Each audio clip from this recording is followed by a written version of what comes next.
Welcome to news watch. గడిచిన 2 వారాలుగా తెలుగు రాష్ట్రాన్ని కుదిపేస్తున్నటువంటి అతి ముఖ్యమైనటువంటి కీలకమైనటువంటి సమస్య మిర్చి రైతులు పడుతున్నటువంటి ఆందోళన. మిర్చి రైతులు ఇప్పటికే తమకు కనీస మద్దతు ధర రావటం లేదు అంటూ ఆందోళన పడుతున్నటువంటి సందర్భంలో కేంద్ర ప్రభుత్వం ఇంటర్వ్యూన్ అయింది. ఎట్టకేలకు 5,000 రూపాయల వరకు మద్దతు ధర ఇస్తాము అని చెప్పి ప్రకటించింది. అయితే రాష్ట్ర ప్రభుత్వం తరఫున పెట్టినటువంటి ప్రపోజల్ దాదాపుగా 7,000 కనీసం క్వింటాల్కి మద్దతు ధర ఇవ్వాలి అని కోరినటువంటి సందర్భంలో 5,000 వరకు ఇవ్వడానికి కేంద్ర ప్రభుత్వం అంగీకరించినట్టుగా నిన్న చేసినటువంటి ప్రకటన. దీంతో కొద్దిగా రైతులకు వెసులుబాటు కలుగుతుందా, దీంతో కొంత సమస్య పరిష్కారం అయ్యేటువంటి ఆస్కారం ఉందా? ఈ విషయం మీద ప్రధానంగా మనం న్యూస్ వాచ్లో విశ్లేషించబోతున్నాం.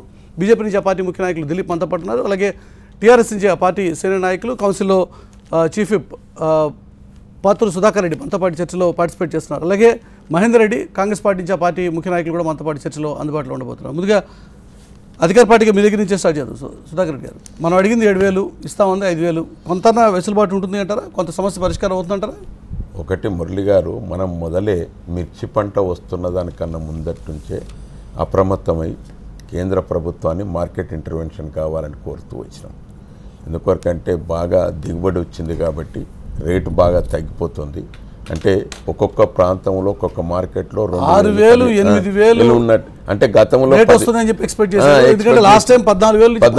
అటువంటి రేటు వచ్చింది 1,500 నుంచి ఇట్లా రేటు పడిపోతుంది. కాబట్టి మనం కొనుగోలు చేసేటట్టుగా మార్కెట్ ఇంటర్వెన్షన్ చేసేటట్టుగా నిధులు ఇవ్వాలనేటువంటి ప్రయత్నం చేస్తున్నాం.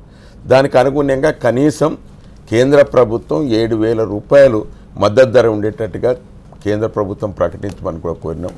అంతేకాకుండా ఆ మార్కెట్ ఇట్లా చేసినా కూడా రైతులకు వచ్చేది చాలా పరిమితమే కదా, ఎందుకంటే ఇప్పుడు 1,500 మార్కెట్లో రైతు ధర పలుకుతుంది. కేంద్ర ప్రభుత్వం ఇంటర్వ్యూన్ అయ్యి ఒక 5,000 ఎక్స్ట్రా ఇస్తా ఉన్నా కూడా వచ్చేది 6,500 నుంచి 7,000 రూపాయల లోపలే. రైతు ఎక్స్పెక్ట్ చేసింది కనీసం 11,000 నుంచి 14,000 ఉంటుందని ఎక్స్పెక్ట్ చేశాడు. కానీ ఆ మేరకు ఎక్కడ అంటే దట్టు ఆల్రెడీ చాలా వరకు ఇప్పటికే పంట మార్కెట్ ఆల్రెడీ వచ్చేసింది, కొనుగోలు చేసేసారు. వ్యాపారస్తులంతా కూడా వాళ్ళ దగ్గర పెట్టుకున్నారు తప్ప రైతుకు మాత్రం పండించినటువంటి రైతుకు మాత్రం లాభం చేకూరేటువంటి అవకాశం లేకుంటున్నది. కాబట్టి ఇప్పటికైనా కానీ ఎంతో కొంతలో కొంత నయమన్నట్టుగా 5,000 రూపాయలు ప్రకటించి దానికి అనుగుణంగా మరి ప్రత్యేకంగా ఖర్చుల నిమిత్తం కూడా 1,250 రూపాయలు ఇస్తామనేటువంటి ఒక మాట చెప్పారు. దీంట్లో నష్టం వచ్చినట్టయితే 50% అంటే రాష్ట్ర ప్రభుత్వం 50% భరించాలి, కేంద్ర ప్రభుత్వం 50% భరించేటట్టుగా ఓ రకంగా కొంత రైతులకు మేలు చేకూరేటట్టుగా ఉన్నది తప్ప. కానీ చాలా మిర్చి పంట ఏదైతున్నదో ఇప్పటికే సుమారు 9 లక్షల క్వింటాళ్ళ మిర్చి మాత్రం ఇదివరకే కొనుగోలు జరిగిపోయింది. కాబట్టి ఇప్పటికీ మరి కొంతలో కొంత మెరుగయ్యేటట్టుగా కేంద్ర ప్రభుత్వం ఆదుకున్నట్టు చాలా సంతోషం. మహేందర్ రెడ్డి గారు జాయిన్ అయ్యారు మనతో పాటు, కాంగ్రెస్ పార్టీ నాయకులు. మహేందర్ రెడ్డి గారు, ఇప్పుడున్న పరిస్థితుల్లో కేంద్ర ప్రభుత్వం ఇంటర్వ్యూన్ కావడం అనేది కొంతలో కొంత వెసులుబాటు అని చెప్పి అనుకోవాలా, లేక ఆల్రెడీ చేతులు కాలిన తర్వాత ఆకులు పట్టుకున్నట్టు సొంతంగా ఉందనుకోవాలి? చేతులు కాలిన తర్వాత ఆకులు పట్టుకోవడమే. కానీ ఇంకా మార్కెట్ చాలా మిర్చి వస్తుంది, ఇప్పటికే ఇంకా కొనుగోలు కావాల్సింది. వాళ్ళు దానిపైన కూడా కనీసం గోదాముల దాకా చేరకుండా రోడ్ల మీద పొట్టి రెడీగా వెయిట్ చేస్తున్నారు. మిర్చి కూడా చాలా మేరకు. సరే 5,000 ఇచ్చినప్పుడు 5,000 పైన అన్లిమిటెడ్ ఉంటే బాగుండేది. తెలంగాణ ప్రభుత్వం ఇంతే కొనాలి, ఆంధ్ర ప్రభుత్వం ఇంతే పెట్టాలని ఒక రెస్ట్రిక్షన్ పెట్టింది. ఆ రెస్ట్రిక్షన్లో పెట్టేది 9,000 సంథింగ్ మర్చిపోయాను నేను. ఆ ఫిగర్స్లో కొన్నట్టయితే ఇంకా అంతగా దానిపైన కూడా ఇంకా 30 లక్షల టన్నుల మిర్చి తెలంగాణ రైతు దగ్గర ఉంటుంది, 80 లక్షల చిల్లర టన్నులు ఇంకా ఆంధ్ర రైతు దగ్గర ఉంటుంది. అంటే ఇంత డిఫరెన్స్ ఉన్నప్పుడు కేవలం మొక్కుబడి చర్యగా ఇంతవరకు 5,000 రూపాయలు ప్లస్ 1,250 రూపాయలు ఇంతవరకు కొంటాం. ఇన్ని 9,000 క్వింటాలు 8,000 క్వింటాలు సంథింగ్ ఏదో చెప్పారు. అంత కొంటాం అనేది మాత్రం ఆ రెస్ట్రిక్షన్ పెట్టడం అనేది మాత్రము అది ఒక తెలంగాణలో 33,700 టన్నులు, ఏపీలో 88,700 టన్నులు కొనుగోలు చేయాలని 33 అంటే ఇంకెంత ఉన్నది? ఇంకా 3 లక్షల చిల్లర ఉన్నది. ఇంకా 3 లక్షల చిల్లర రైతులు అంచనా ప్రకారం 3 లక్షల చిల్లర టన్నులు తెలంగాణ రైతు దగ్గర ఉన్నది. ఇంకా దానిపైన అక్కడ ఉంది. అంటే దీన్ని కట్టపెట్టడం అనేది నిజంగా కూడా రైతును అవమానపరచడం. రైతును అవమానపరచడం. భారతదేశం యొక్క ఎకానమీ అంతా కూడా 70-80% మంది గ్రామీణ ప్రాంతంలోనే వ్యవసాయ ఆధారిత ఎకానమీ. దీన్ని రైతును అవమానపరచడం, రైతుకు వీళ్ళు ఇస్తున్న భరోసా ఏంటనే దీని ద్వారా అర్థమైంది.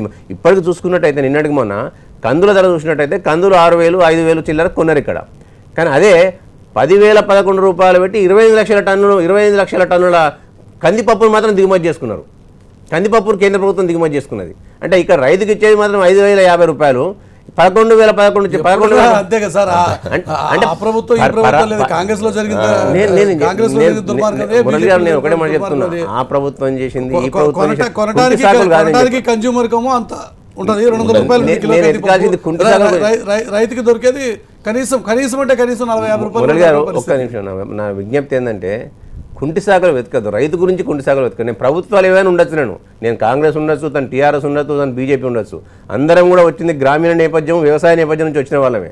రైతు కష్టాలు కడగొచ్చి రైతుల యొక్క కష్టాల నుంచి వచ్చి పుట్టి పెరిగిన వాళ్ళమే, కష్టాలను కన్నారా చూసిన వాళ్ళం మేము. కాబట్టి ఏంటంటే దీనికి ఆ ప్రభుత్వం చేసింది నేను చేయలేదు, ఆ ప్రభుత్వం చేసింది అంటే చేతకంతనండి అది. అంటే ఆ ప్రభుత్వం చేయలేదని చెప్పి కదా నువ్వు వచ్చింది అలా. ఆ ప్రభుత్వం ఇలా రుణమాఫీ 36,000 కోట్ల రూపాయలు ఒక నువ్వు ఉత్తరప్రదేశ్ ఎందుకు ఇచ్చినావు? 36,000 కోట్ల రూపాయలు రుణమాఫీ నువ్వు ఉత్తరప్రదేశ్ ఎందుకు ఇచ్చినావు? మరి ఇవన్నీ చేసి అంటే నేను వాటి గురించి నేను ఎందుకు ఇచ్చినావు నేను అడగట్లా. ఇవ్వాల్సిందే రైతుకి ఎంత ఇవ్వాల్సిందే, కార్పొరేట్ వ్యవస్థలకు ఇచ్చేవాళ్ళు. కానీ నేను అనేది ఏంటంటే నువ్వు 10,000 చిల్లరకు 10,011 రూపాయలు పెట్టి నువ్వేమో అక్కడి నుంచి కంది దిగుమతి చేసి ఇక్కడ నువ్వు కనీసం 8,000 9,000 వరకు కంది పరిస్థితులు నువ్వు ఇవ్వాలి. అట్లనే మిర్చిని కూడా రేపు పొద్దుగా మళ్ళీ నువ్వు దిగుమతి చేసుకుంటావు బహుశా.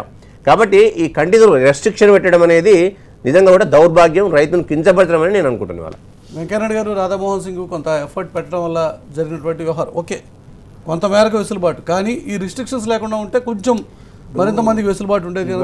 పక్షాల మాట ఇవ్వలేదంటారు, ఇస్తేనేమో నువ్వు గింత ఎందుకు ఇచ్చినావు అంటే నేను అది ఇప్పుడు ఇమ్మీడియట్ రిలీఫ్ నిన్న కూడా మనం మాట్లాడుకున్నాం. ఇమ్మీడియట్ రిలీఫ్ స్టేట్ ఇస్తే సెంటర్ విల్ ఆల్వేస్ కన్సిడర్ చేస్తుందని మనం అనుకున్న దానికంటే ఒక రకంగా చెప్పాలంటే ఎన్నోసార్లు చూసాం. మీరు అడిగిన తర్వాత ఎప్పుడో అంతా అయిపోయినాక వచ్చే పరిస్థితి ఉండే. ఇప్పుడు కాస్త సకాలంలోనే స్పందించారు. రిస్ట్రిక్షన్ అనేది ఇట్ ఈస్ డైనమిక్ అండి. మీరు రేపు పొద్దున మళ్ళీ ఒక రిపోర్ట్ పంపించి 33,000 కొన్నాము, మాకు ఇంకా రైతులు ఇంకో 1,33,000 కొన్నాము, 33,000 మేము కొన్నాము, ఇంకా కూడా మాకు సరిపోలేదు. ఇవాళ రిపోర్ట్ పంపించండి, మీరు పర్చేజ్ చేసి already there is a contradictory figures, conflict ఉంది స్టేట్ గవర్నమెంట్ ఫిగర్స్కి, గవర్నమెంట్ ఆఫ్ ఇండియా ఫిగర్స్కి. వీళ్ళేమో మరి 7 లక్షల టన్నుల ఉత్పత్తి ఉందంటే గవర్నమెంట్ ఆఫ్ ఇండియా అనేది మా అంచనాల ప్రకారం ఓన్లీ 4.5 lakh tons ఉందన్నారు. అందులో ఆల్రెడీ మీరు ప్రకారం వాళ్ళు ముందు స్టార్ట్ చేసిండ్రు. ముందు మీరు పర్చేస్ చేయండి, ఆ హోప్తో మీరు రీఫైనాన్స్ చేయండి, రైతులకు ఇవ్వండి. ముందు అయిపోయి మేడ్ మన సబ్జెక్ట్ కదా స్టేట్ దగ్గర. ఇక్కడ మీరు సకాలంలో వాళ్ళు స్పందించారు. అదే కదా ప్రాబ్లం, అదే కదా కమర్షియల్ క్రాప్స్ అన్నది. ఆల్రెడీ దత్తాత్రేయ గారు ఆల్రెడీ చెప్పిండు మేము ఇచ్చే ప్రయత్నం చేస్తాము. యాక్చువల్గా అయితే మా దాంట్లో కమర్షియల్ క్రాప్స్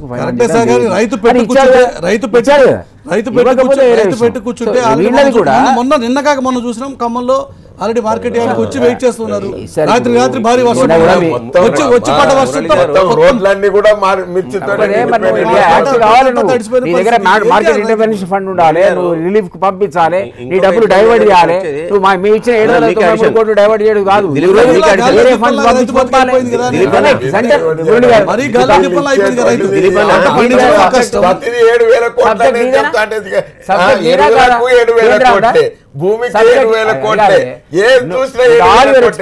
చెప్పు నీ సబ్జెక్ట్ నీదా కేంద్రానిదా? డే టు డే మానిటరింగ్ నువ్వు చేస్తావా కేంద్రం చేస్తుందా?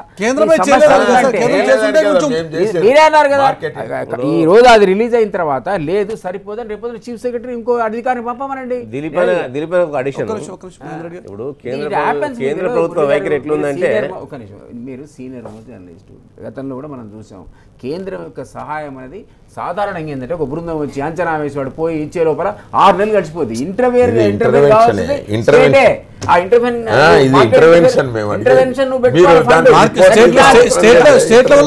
మార్కెట్ ఇంటర్వెన్షన్ ఫండ్ ఉంటే ప్రాబ్లం ఉండదు. అది ఏపీలో కావచ్చు, తెలంగాణలో కావచ్చు, అది లేదు కదా. ఇవాళ పేపర్లో నమస్తే రాసుకుంటే మా అందరూ మా ఎంపీలు ఎన్నిసార్లు మా ఎంపీల చొరవతో ఇగో మనం సక్సెస్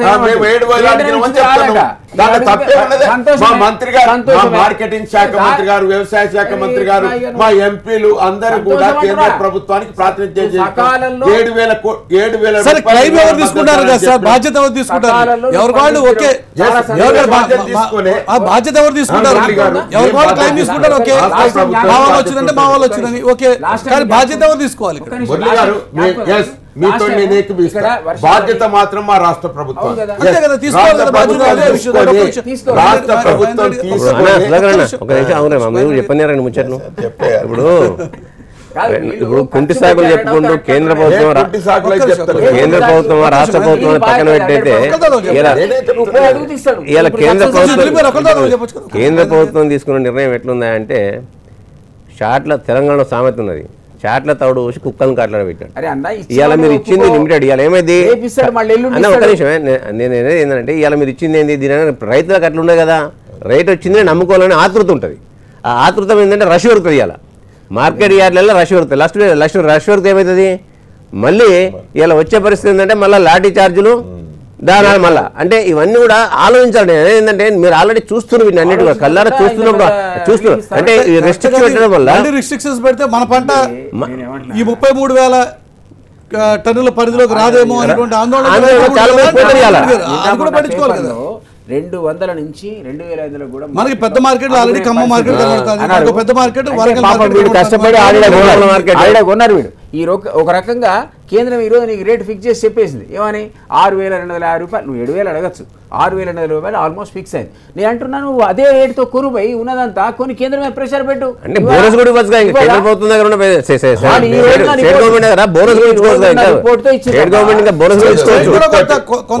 కొంత మేరకు బోనస్ ఇవ్వాలి.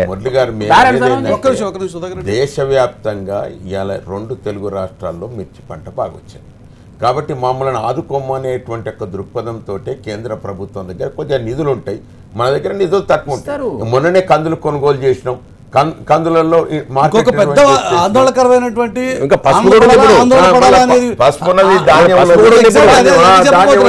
ఆందోళన పడాలా ఆనందపడాలా అంటే వచ్చినటువంటి పంట ఈసారి పంట బాగా వస్తుంది. ముఖ్యంగా ధాన్యానికి సంబంధించి ప్యాడీ బ్రహ్మాండంగా ఉంది.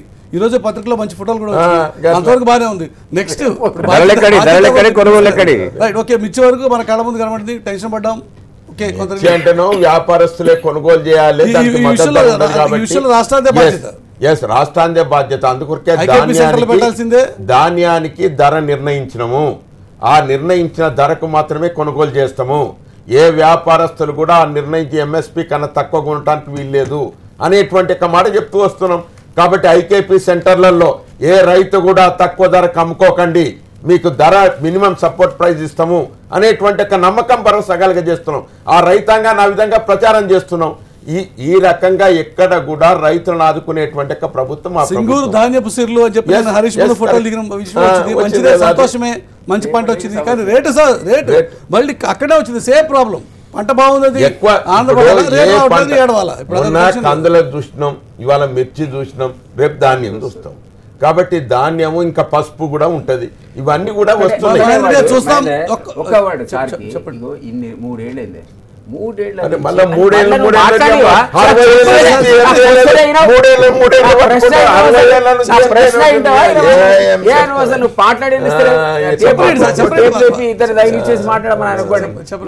అసలు క్వశ్చన్ అయినాడు. నేను ఏమంటున్నాను, నువ్వు 3 ఏళ్ళు గడిచిపోయింది కదా. నేను ఈ కాంప్రహెన్సివ్ అగ్రికల్చర్ ప్లాన్ ఇది మైక్రో ఫైనాన్స్ నుండి మార్కెట్ నుంచి తీయకపోతేవి ఈ రోజు రైతులకు బ్రోకర్లు నువ్వే అంటుండేవి, దళాలు కొనుక్కో. ఎట్లా ఉంటారు భయ్, నువ్వు అధికారం చేతులు ఉంటే ఒక్క దళాలు ఉంటే వాళ్ళు తీసుకొని లోపల ఎఫ్సిఐ కొంటుండే, ఇప్పుడు ఎఫ్సిఐ కొనుగోలు బంద్ చేసింది.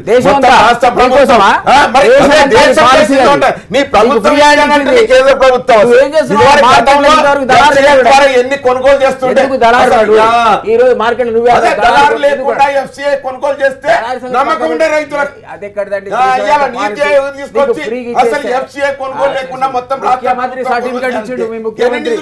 అద్భుతమైన చర్య. సందు లేకుండా సార్ 10 ఎకరాలు నాటేసిన ఇలా అత్యధికంగా పంట పండిస్తున్నాను. పంట పండింది సంతోషం, కానీ వచ్చిన పంటకి రేటు రావాల్సిన సుధాకర్ రెడ్డి గారు ఒకటే ఏంటంటే, అన్న గురుగారు చాలా మందికి పాఠాలు చెప్తారు, నాకు కూడా పాఠాలు చెప్పాలి తప్ప నువ్వు పంచాయతీ పెట్టుకోవద్దు ఇక్కడ. ఇప్పుడు నేను అనేది ఏంటంటే, గురుగారు చెప్పాల్సింది ఏంటంటే పండిన పంట గురించి మాట్లాడుతున్నాను, మంచిది. ఎండిన పంట గురించి కూడా మాట్లాడాలి కదా, ఎండిన రైతుల గురించి కూడా మాట్లాడలే. ఒక నీకు సింగూరు కింద పండిన పంట 10 ఎకరాల్లో 50 ఎకరాల్లో 100 ఎకరాల్లో పండిన పంట గురించి కాదు, 100 ఎకరాలలో 1000 ఎకరాల పంట. అన్న ఆగే అన్న, నేను అందాక చెప్పినంత మాత్రం నువ్వు ఆగమిందుకు అయితే నువ్వు గుమ్మడికాయలు దొంగంటే బుధాలు అనుకున్నాను. ఇప్పుడు నేను చెప్పింది అందాదా అంటే 1000 అంటే 1000 ఉంటుందా, 1,00,000 అంటే 1,00,000 ఉంటుందా? నేను పండింది ఇలా 100 ఎకరాల 10 సంఖ్యల ఎకరాల పంట కూడా ఎండింది. ఎండిన పంట గురించి కూడా ఫోటో వేయించుకోవాలి కదా మరి వీళ్ళు. పండిన పంట గురించి ఫోటో వేయించుకున్న వాళ్ళు ఎండిన పంట కూడా వేయించుకునే ధైర్యం ఉండాలి. రెండోది, ఇలా పండించిన పంటకు ఇలా 4 రోజులు 5 రోజులు 3 రోజులు మార్కెట్లలో పండుకొని రైతు ఇలా మీరు చూస్తుండే వాళ్ళ ట్రాక్టర్లకి రైతులు చచ్చిపోయారు, తిండి లేక సొమ్మసిల్లి రైతులు చచ్చిపోయినారు, బీపీ షుగర్లు ఉన్న రైతులు ఉన్నారు, వీళ్ళందరూ చచ్చిపోతారు. గన్నీ బ్యాగ్స్ చక్కగా ఉండయి, మ్యాచింగ్లు ఏం చెప్పి సగం రోజులు దింపుతారు. ఇలా 4 రోజులు 5 రోజులు పెరుగుంటే అకాల వర్షాలకు ఇది ఆస్కారం, ఇది అకాల వర్షాలకు ఇది ఆస్కారం. ఇది ఇలా నిన్న మొన్న మీరు చూసిన పేపర్లలో ధాన్యం బస్తాలు ఎండ 50,000 క్వింటాలు, 40,000 క్వింటాలు, 30,000 క్వింటాలు, 5,000 క్వింటాలు అనుకో అన్న లెక్క ప్రకారం పోయిన వీటికి కూడా మీరు నష్టపరిహారం ఇవ్వాల్సిన బాధ్యత మీ పైన ఉంది. పండించిన పంట ఫోటో వేసుకొని పల్లికిలించినంత మాత్రం పని అయ్యేది కాదు కదా. నష్టపోయిన రైతును చూసుకోవాలి, కష్టపడి పంట పండించిన రైతును కూడా చూసుకోవాల్సిన బాధ్యత మీ పైన ఉంటుంది. ఇవన్నీ కూడా చూడకుండా ఇలా రెండో కూడా అన్న ఇంకోటి ఉన్నాయి చాలా నువ్వు ఆన్సర్ చెప్పాను నువ్వు. ఎందుకంటే ఇలా ఇంతకుముందు కాంగ్రెస్ ప్రభుత్వంలో ఇలా ఒక రైతు పోయి జోకిండంటే ధాన్యాన్ని కొలిచిండంటే అమాలీ ఫీజు కానీ ఇవన్నీ కానీ ప్రభుత్వం భరించేది. ఇలా మీరేం చేస్తారు? ఇలా ప్రభుత్వం భరించకుండా రైతు అకౌంట్లకే మీరు ఇలా మేనేజ్ చేస్తారు. ఇవాళ ప్రభుత్వం బోనస్ ఇచ్చేది పంటకు, ఇవాళ నువ్వు బోనస్ ఏడిస్తున్నావు, బోనస్ ఏమి ఇస్తాను ఇవాళ. అంటే ఇవన్నీ కూడా పండించినప్పుడే సరిపోదు, ఎంఎస్పీ సరిపోదు, దాని పైన కూడా ఉన్నది. ఇంకా ఇలా ట్రాక్టర్లకి మినిమం సపోర్ట్ అంతకు మించి రావాలి రైతుకి, అంతకు మించి రావాలి. 10 రూపాయలు ఇస్తే ఏదో ఒకరికి అది హీనపక్షం ఇచ్చేది. లాస్ట్ రైతులకు అందుకొరకే వచ్చే ధాన్యం ఏదైతున్నదో మినిమం సపోర్ట్ ప్రైస్ 1250 ఉన్నది. అంతకన్నా తక్కువ అమ్ముకోకండి, మీ ధాన్యం అంతా మేము కొనుగోలు చేస్తాము, ఐకేపీ సెంటర్ల ద్వారా కొనుగోలు చేస్తాం అనేటువంటి ఒక భరోసా ఇస్తున్నాం రైతులకు. కాబట్టి మా దిలీప్ చాలేదు, ఇంకా చేయాల్సిన పనులు చూడాల్సిన మన ప్రాంతం సరిపోలేదు. కేంద్ర రాష్ట్ర ప్రభుత్వాలకి ఇంకా చూడాల్సిన ప్రత్యేకంగా మానిటర్ చేయాల్సిన మన్ని కీలకమైనటువంటి